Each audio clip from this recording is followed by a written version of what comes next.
ও এটা মুরব্বি, পেছন থেকে তো মনে হচ্ছে না। ঠিক আছে, মুরব্বি মানুষ চলে যায়, যাক। শুধু প্রসাব পায়খানা বাদ দিয়ে কেউ যাবেন না। খুব যদি নেশা লাগে বিড়ি খাওয়ার, খেয়ে চলে আসবে।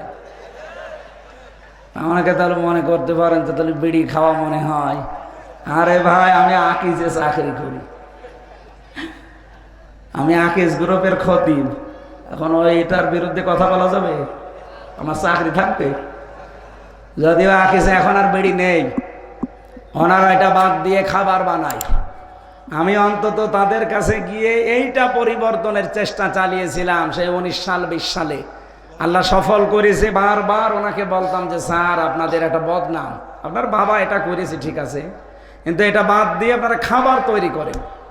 ওনারা বেড়িটা আমেরিকার টোবাকোর কাছে প্রায় 12,000-এর উপরে কত টাকায় বেচেছে, বিক্রি করে ওইটা দিয়ে এখন খাবার তৈরি করে। প্রায় 65টা খাবারের ব্যবস্থা ওনাদের, 65টা প্রোডাক্ট তৈরি হয়, তার ভেতরে প্রায় 55টার উপরে খাবার। এখানে বিড়ি খাওয়ার পক্ষে তো কথা বলা যাচ্ছে না, বিশেষ করে খুলনা আর বরিশাল বিভাগে। এগুলো আমার চট্টগ্রাম সিলেটে সমস্যা না, ওই দেশের ইমাম মুয়াজ্জিনও বিড়ি খায়, কিন্তু খুলনা বিভাগে বরিশাল বিভাগে একটু ঝামেলা আছে। আপনারা খুব বেশি নেশা লাগলে যান ভাই, বারবার তো নিষেধ করে পারা যায় না, কারণ এই এলাকার মানুষ বিড়ি খায়। এই সামনেই তো মনে হয় এরকম কিছু আছে, আমি যাওয়ার সময় আসা যাওয়ার সময় দেখি লেখা আছে। যান, খেয়ে চলে আসেন, ওই যে একজন যাচ্ছে, তাড়াতাড়ি আসবেন। যান যান, না যাক। আর প্রসাব পায়খানা বাদ দিয়ে অন্তত 15-20 মিনিট উঠবেন। আর উঠবেন কি? আর 15-20 মিনিট দেওয়া যাবে না? ঠিক আছে, ওঠাউঠি করলাম, মোনাজাত করে দেব।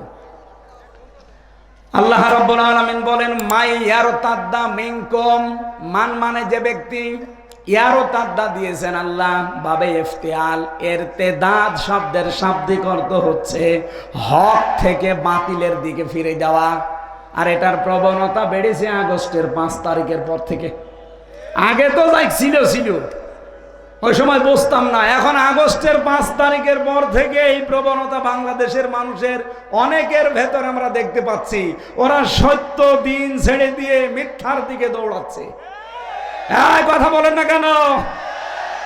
নাম ধরেই বলছি, এই যে চাঁপাইনবাবগঞ্জের হারুন সাহেব এবং তার বউ পাপি। পাপিয়া না, পাপিয়া দিলে ঝামেলা, পাপি আ কাইটে দেন, কি হয়? পাপি। এই স্বামী স্ত্রী দুইজন বানিয়েছে যে কোন মিস্ত্রি, কি আরম্ভ করেছে এরা। অথচ 15.5 বছরে বেশ ভালো ভালো কথা বলতো, এগুলো এখন শুনতে পাচ্ছি চাঁপাইনবাবগঞ্জের মানুষের কাছে পুরাটা ভাওতাবাজি। এই 15.5 বছরে তার নামে এই ফ্যাসিস্ট সরকার একটা মামলাও দেয়নি। অবৈধ সংসদে এসে যে কত ভালো ভালো কথা আমাদেরকে শোনাতো, আপনি দেখেছেন। আগস্টের 5 তারিখের পর থেকে সবচাইতে বেশি একামতে দিনের বিরুদ্ধে, বিশেষ করে জামাত এর নাম নিয়ে যে বিষোদ্গারগুলো করছে। আপনি চাঁপাইনবাবগঞ্জের সাবেক মেয়র, আমি নাম নিলাম না, উনি আজকে ঘোষণা দিয়েছে এই হারুন সাহেব জীবনে 2 বার জেলে গেছে। দলের জন্যেও না, মানবতার জন্যেও না, ইসলামের জন্যেও না। একটা হচ্ছে সরকারি টিন, ত্রাণের টিন চুরি করেছিল, আর একবার শুল্ক মুক্ত গাড়ি, যেটা ট্যাক্স দেওয়া লাগে, এটা ফাঁকি দেওয়া গাড়ি উনি বিক্রি করে দিয়েছিল। এই 2টা কারণে উনি 2 বার জেলে গেছে।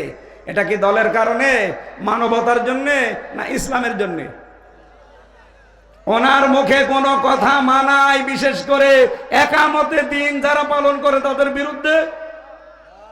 যদি এরকম কেউ বলতো যে যার চরিত্র ঠিক আছে, আপনি তো গোলাম ছিলেন বাতিলের, আপনার মুখে কথা মানায় না, এটা রেকর্ড হচ্ছে, আপনার কানে এক্ষুনি চলে যাচ্ছে আমি জানি। আশা করছি আপনি থামবেন, নয়তো আপনাকে কিন্তু জাতির সামনে এমন কিছু মানুষ আছে ন্যাংটা করে ছাড়বে। আপনি মনে করছেন কেউ তো টের পায় না? কে বলেছে? সব রেকর্ড আছে আপনার 15 বছরের। দল থেকে চাইনি আপনি সংসদে যান, আপনারা 6 জন জোর করে গেছেন।